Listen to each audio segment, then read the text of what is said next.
ସଂଖ୍ୟା ନାହିଁ କଣ ହେଇଛି? ଆରେ କହ ଘଟଣାଟା କଣ? କଣ କହିଥିଲ? ମୋର ରାକ୍ଷସ ସ୍ୱାମୀ ମୋର ଆଖି ସାମ୍ନାରେ ଦେବକୀ ଦୁଷ୍କର୍ମ କରି ମାରିଦେଲେ।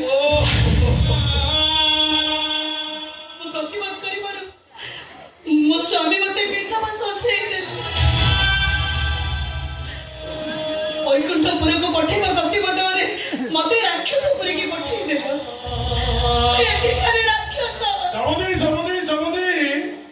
ବହୁ ଯେତେବେଳେ ବିଶାଳ ଭାବରେ ବୁଝେଇ ସୁଝି କହୁଛି କଥାଟା ସତ ସତ ପୁଅଟା ଗୋଟେ ମଦ ଓଡ଼ିଶାରେ ଭୁଲ କରିଦେଲା ତାପରେ ମୁଁ କଟାକୁ ଫାଶୀ କୋଟକୁ ପଠେଇ ଦେଇ ଦିଅନ୍ତି ହେଲେ ସବୁଦି ମୁଁ ଟଙ୍କା ଦେଇ ଥାନାଠୁ କୋର୍ଟ କଚେରୀ ଯାଏ ସମସ୍ତଙ୍କ ମୁହଁକୁ ବନ୍ଦ କରିଦେଇଛି। ଆଉ ମୋ ପୁଅର କିଛି ହବନି ସମୁଦି ମୋ ପୁଅର କିଛି ହବନି ତା ଛଡା ପୁଅ ଯଦି ରାଗରେ ବୋହୁ ମତାକୁ ସିନ୍ଦୁର ଲିଭେଇ ଦେଇଛି ସେ ପୁଣି ପିନ୍ଧେଇ ଦେବନି।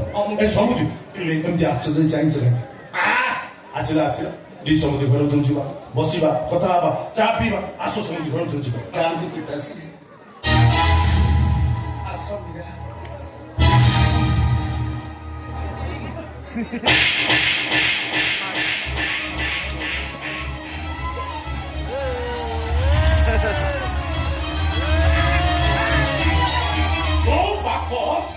ନିଜ ପର କୁକର୍ମ ପାଇଁ ଟଙ୍କା ଟିକେ ଲୁଚେଇ ଦିଏ ସେ ବାପ ନୁହେଁ ଗୋଟେ ଶୈତାନ।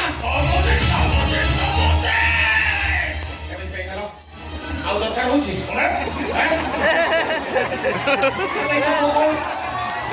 ଶିକ୍ଷା ଦେଇଛ କି ସଂସ୍କାର ଶିଖେଇଛ?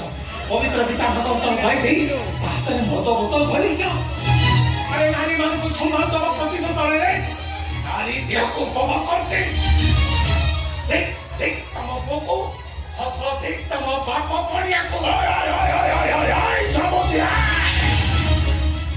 ନିଜ ଝିଅ ଭବିଷ୍ୟତ କଥା ଚିନ୍ତା କର। ମୋର ଅନ୍ତର ସୃଷ୍ଟି ମୁଁ ତାକୁ ଶିକ୍ଷା ଦେଇଛି ସଂସ୍କାର ଦେଇଛି ଅନ୍ୟାୟ ବିରୁଦ୍ଧରେ ସ୍ୱର ଉତ୍ତୋଳନ କରିବା ପାଇଁ ଅଜସ୍ର ସାହସ ଦେଇଛି। ସିଏ ତା ସ୍ୱାମୀ ବିରୁଦ୍ଧରେ ଥାନାରେ ସାକ୍ଷୀ ଦବ ବୁଝାଇ ଦବ ଏ ନାରୀ ସମାଜକୁ। ଏ ନାରୀ ସମାଜ ଏମିତି ପାପୀ ରାକ୍ଷସ ସ୍ୱାମୀ ପାଇଁ ତମେ ମାନେ ବିଧବା ହେଇଯାଅ।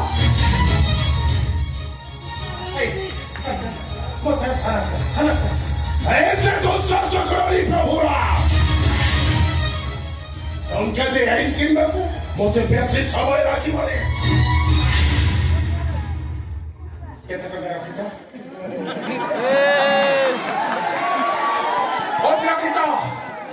ଟଙ୍କା କୋଉଠି ରଖିଛ? ବ୍ୟାଙ୍କରେ ନା ଘରେ? ଟଙ୍କା ମିଶିଲେ ଟଙ୍କା ଗଣୁଛ?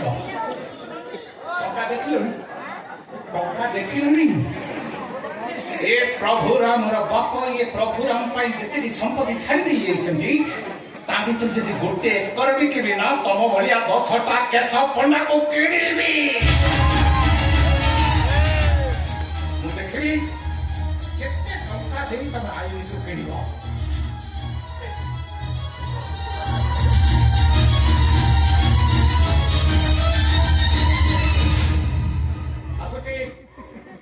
ଆସୁଛି କେଶ ପଣ୍ଡା ତମ ପୁଅର ପିଠି କୁଣ୍ଡେଇ ହଉଛି ଦେଖାହବ ତମ ବାପକୁ ସାଙ୍ଗରେ ମୋର ଦେଖାହବ ସେ କୋର୍ଟରେ। ଆଉ ଗୋଟେ କଥା ମନେ ରଖ କେଶ ପଣ୍ଡା ଅହଙ୍କାର ବୃକ୍ଷରେ କେବଳ ଏମିତି ବିନାଶର ଫଳ ଫଳେ।